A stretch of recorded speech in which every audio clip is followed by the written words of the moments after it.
New York City officials have moved migrants out of a school gymnasium in Brooklyn amid growing backlash from parents over the city's housing plan.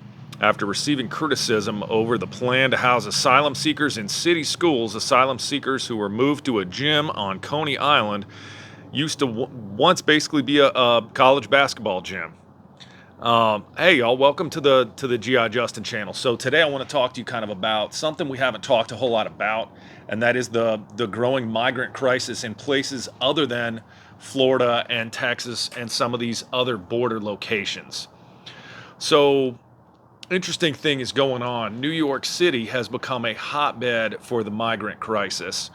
And as part of that, the hotels of New York are growing rapidly toward capacity to the point that they're unable to basically house any more migrants seeking asylum or migrants who are interested in staying in America until their case is either heard or they can file for U.S. citizenship.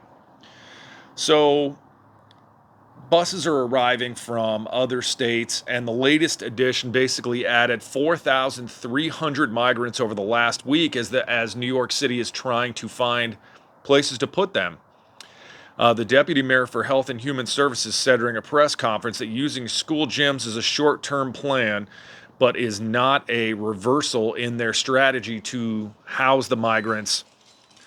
And there's this huge backlash from parents because there's summer programs and school programs that kids are using, and they're concerned that these migrant people are going to cause problems for, basketball camp and all the different camps that are going on and different things that kids are going to be dealing with right now.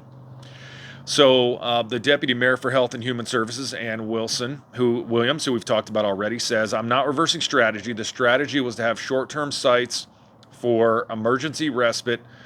We always meant that people would move to another site when they became available, and we're very consistent with our strategy and our planning and continue to do so. So I assure you that nobody sleeps on the streets of New York City."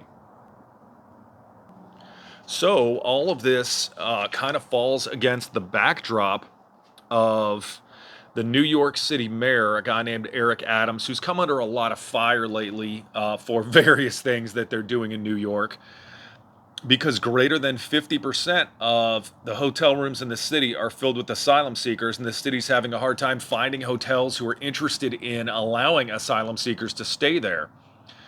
Over 50% of these hotel rooms are being taken up by migrants that are being paid for by the city. So instead of money coming from people who are visiting and spending money on tourism and Broadway plays, restaurants, travel, they're basically being used. These rooms are unavailable because they're full of migrants. And a lot of the deal there too is that these hotels, especially the 4 and 5-star hotels, they don't want to see themselves in the migrant shelter business. Many of them are at price points that are significantly too high for taxpayers to pay and aren't suitable for housing in the first place. You've got some of these hotels that are upwards of $500-600 a night. And how are the taxpayers of the state of New York and the city of New York City going to pay this? It doesn't make a whole lot of sense, but they have put themselves in a situation that there is not a lot of opportunity. They're also looking at moving these migrants out of New York City and into other areas like Long Island and Suffolk County who haven't had migrants bus to them yet. So Dr. Ted Long, who was also in attendance and detailed the experience that the migrants were having coming into these humanitarian relief centers, basically says, it's going to take greater than 20 schools with standalone gyms for these migrants to have somewhere to go.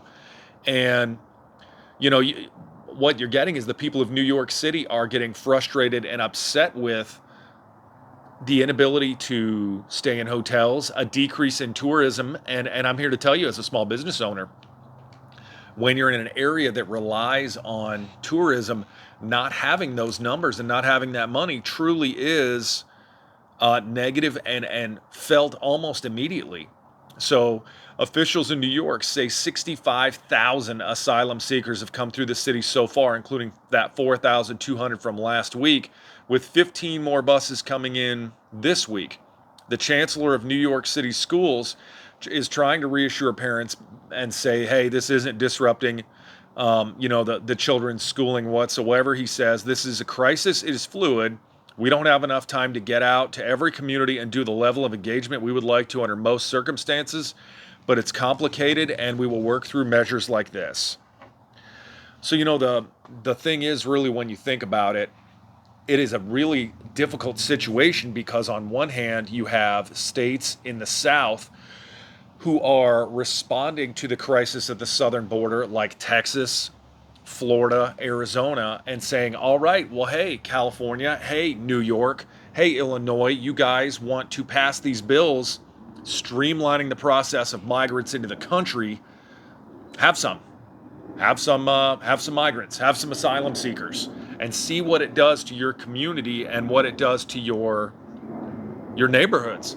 And I think this is actually a process that, while not fair to the migrants themselves, is going to have legitimate pain for the people of New York City and Chicago, Illinois, and these other places where these migrants are being bussed.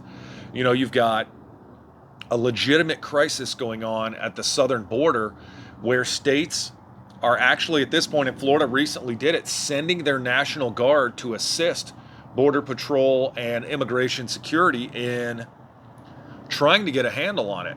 Because the thing is, so many of these people want to come to America for a better life.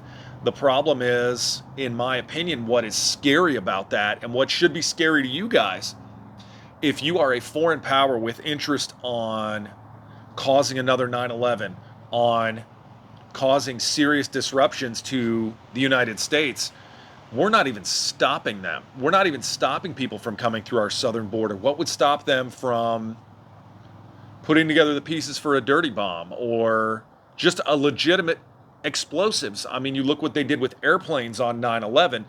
These people are creative. They have nothing but time on their hands to watch and watch what we do.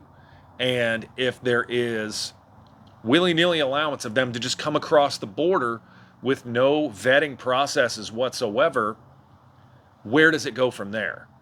How long until someone does something unthinkable again and blows up something else that is important to us as a nation?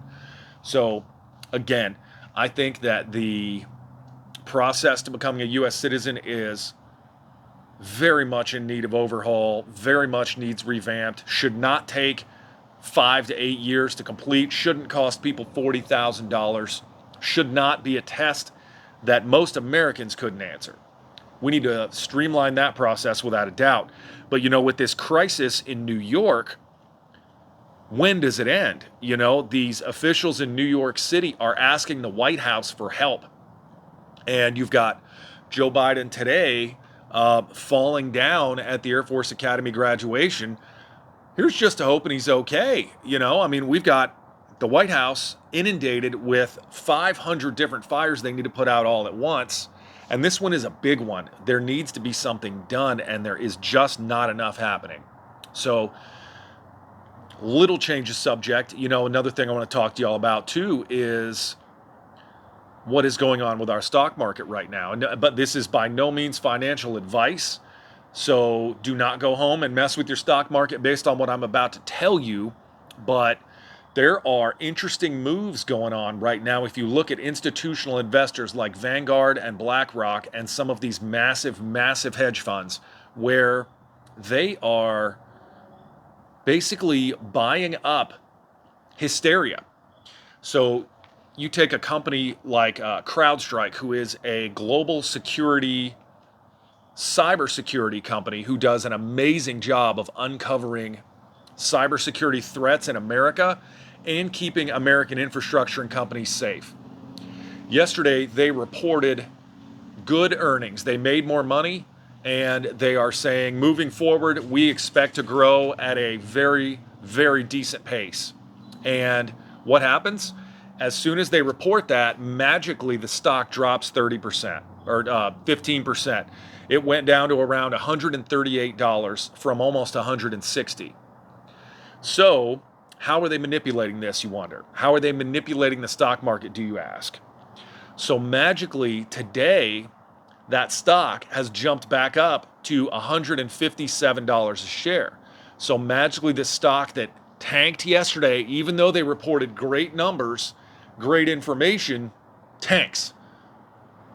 But somehow today is back up and making a bunch of money. And that is something you're seeing a lot of right now if you look at some of the companies that have had very good quarters and very good numbers, yet somehow their stock manages to tank and do almost nothing. So that is something that I really am watching right now. For whatever reason, these hedge funds have figured out the algorithm to manipulate the stock market so that they can get shares of what they want to own cheaper. And then the next day, magically, boop, pops them right back up, and they're back up to where they were. Another perfect example, NVIDIA is a company that makes computer chips and computer processors for top shelf computers. They were basically leading up to their reporting of earnings. A lot of big names in these hedge funds and on CNBC were saying, hey, get out, sell it off now, get out while you can, because they're not going to report great numbers and things aren't going to go great. When that happened, they were selling for about $230 a share. Well, magically, all these institutions were buying a ton of it, to the point that when NVIDIA reported earnings, it jumped 30%. It is worth almost $400 a share a week after they were reporting that America at large should dump it because it's going to lose money. They're not going to do what everybody wants them to do because there's chip shortages based on what's going on with the war in Ukraine. But magically, somehow, it jumps 30%, and all these cheap shares they were buying, they made $70 to $100 a share on. Interesting. So that's something we're going to be keeping track of for sure, and something I think if you're watching, pay attention to. Again, not financial advice, but keep an eye on it. So thank you guys for watching the channel. I'm going to keep bringing information like this. You guys keep watching. So thank you so much and have an awesome day.